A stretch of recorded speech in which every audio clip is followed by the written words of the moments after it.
नमस्कार मित्रांनो, या ठिकाणी दिनदर्शिकेचा प्रश्न आपल्याला सोडवायचा आहे। प्रश्न कसा आहे बघा, 27 मे 2017 रोजी शनिवार होता, तर त्या महिन्यात खालीलपैकी कोणता वार 4 वेळा येईल?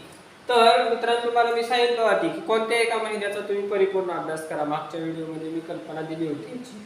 तर हा महिना आहे मे, आणि मे महिना हा 31 दिवसाचा आहे। किती दिवसाचा आहे? 31। तर आपल्याला 4 वेळा वार विचारला, कधी कधी तुम्हाला 5 वेळा पण कुठला वार किंवा 1 तारखेचा वार किती वेळेस आलेला आहे हे सुद्धा विचारलं जातं। तर आता आपल्याला काय करायचं, 27 मेचा वार कितीदा आलेला आहे हे काढायचं आहे, बरोबर। तर आपल्याला काय करावं लागेल, 31 दिवस आहेत, बरोबर। आता 31 दिवसाचे तुम्हाला माहित आहे की 7 दिवसानंतर तोच वार परत येतो, म्हणजे 7 प्रमाणे तुम्हाला 31 चे काय करावं लागतील, गट करावं लागतील। मग तुम्हाला गट करायचे म्हणजे भाग द्यावा लागेल। 31 ला तुम्ही 7 ने भाग दिला, बरोबर। तर काय येणार, 7 1 7 7 7 1 7 चौक 28, बरोबर। बाकी किती उरलेल तुमची 3। आता ही 3 जी बाकी उरली, याचा अर्थ काय की 31 दिवसामध्ये 3 वार हे 5दा येणार तुमचे। कितीदा?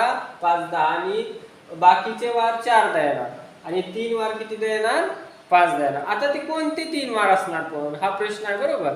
तर ते कोणते 3 वार असणार, ते सुरुवातीचे 1 2 3, सुरुवातीचे 1 2 3 तारखेचे जे वार आहेत ते तुमचे 5दा येणार। कितीदा येणार? 5 वेळेस। 1 आणि 2 तारखेचे वार कधी किती वेळेस येणार? 5दा। पण तो महिना कितीचा पाहिजे? 30 दिवसाचा। कितीचा पाहिजे? 30 दिवसाचा। आणि हा किती 30 दिवसाचा, हा किती पाहिजे? 31 दिवसाचा। म्हणजे बघा, 1 2 3 तारखेचे वार 5 वेळेस येणार, महिना 31 चा हवा।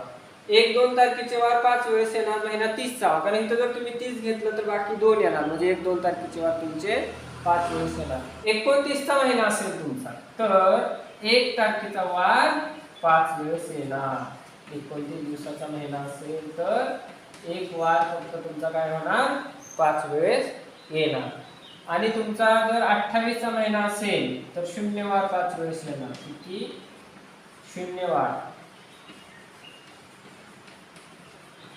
0 वार तुमचे 5 वेळेस येणार।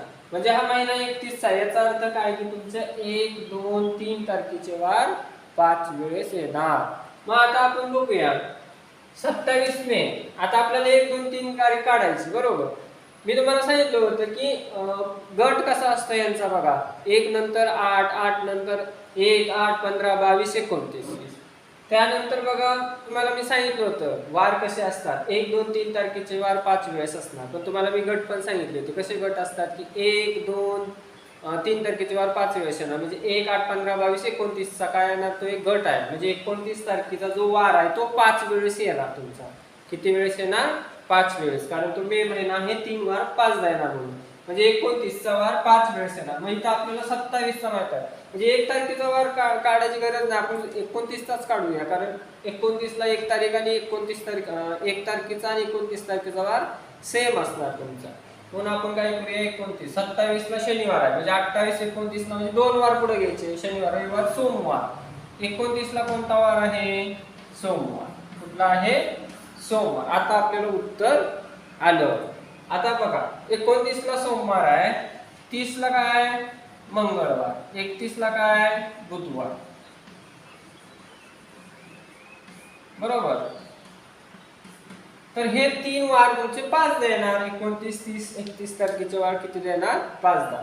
म्हणजे हे 3 वार 5दा येणार। म्हणजे हे पर्यायातले 3 वार सोमवार मंगळवार बुधवार, म्हणजे फक्त तुमचा काय उरला? रविवार। म्हणजे रविवार 4दा येणार, म्हणून हे रविवार उत्तर येतं। आताच्या व्हिडिओमध्ये मी जसं सांगितलं तुम्हाला की महिने दिवस संख्या, 31 दिवसाचा महिना असेल तर 1 2 3 तारखेचे वार 5 वेळेस येतात। 30 दिवसाचा असेल 1 2 तारखेचे वार 5 वेळा येतात। 29 दिवसाचा असेल तर आता 29 दिवसाचा महिना कधी असणार? लीप वर्ष असणार, तर जसं 2000 2004 2008 असं। 28 दिवसाचा महिना असेल तर 0 वार 5 वेळेस, कारण 28 ला जर तुम्ही 7 ने भाग दिले 7 चौक 28, एकही बाकी उरत नाही। तर हे तुम्ही तुमच्या वहीमध्ये लिहून घ्या, म्हणजे पुढे चालून तुम्हाला महत्त्वाचं ठरेल। यामध्ये 1 तारखेचा वार 1 8 15 22 29, तसं 2 9 16 23 29 तारखेचे वार सुद्धा काय होणार? 5दा येणार। असे गट असतात, ते गट तुम्हाला लक्षात ठेवायला पाहिजे, किंवा तुम्ही 1 तारीख काढून सुद्धा ते उत्तर काढू शकतात, फक्त तेवढ्यामुळे वेळ तुमचा जाणार आहे। ओके.